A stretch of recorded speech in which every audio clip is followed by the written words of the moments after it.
Your own Netflix in a week. You have arrived at the most important chapter of this book. While the book before this and after this is about the business and the success, this is the technical aspect. If you read only this chapter, you will know how to create your own Netflix. You may be wondering all along, how do I build the actual platform? I am not a team of coders. Then let me introduce you to CloneScripts. CloneScripts 101. How do platforms like Facebook, YouTube, and Netflix work? They are software written in a program language using a code. This code is then put on a server, and when you type the web address or open the app, you access that code from the user end. Your Android, iOS, or web browser are specialized at reading this code and converting it into everything that you see upon opening the platform. Your clicks are commands that the software is coded to react to in the way that it does.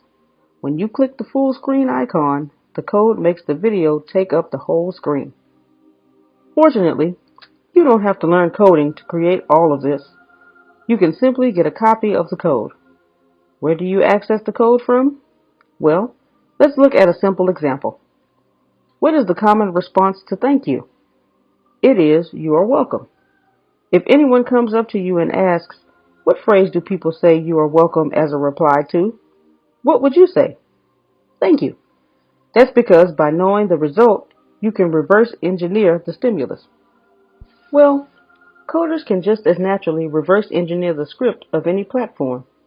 Now what you need is to get yourself the clone script of Netflix. For this, you should Google Netflix clone script, and you will open yourself up to a whole marketplace of different clone scripts. The best part about this is that you cannot copyright code.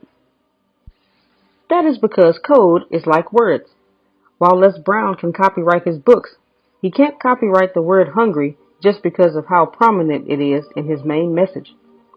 While copying the code and the visible brand will get you in legal trouble, using a clone script to create your own Netflix with your own branding is fine. That's because every streaming service uses the same code. So as long as you can get a Netflix clone script and host it on a server, web hosting solutions exist and are pretty cheap, you will be able to have your own Netflix. For legal reasons, I recommend that you change the appearance, and you can get the customization at the order stage. In the next chapter, we will talk about how you can make sure the script you order is the right one because many providers deliver the clone script. For now, I would like you to close this book and look up Netflix clone scripts on Google and enjoy daydreaming about your own platform.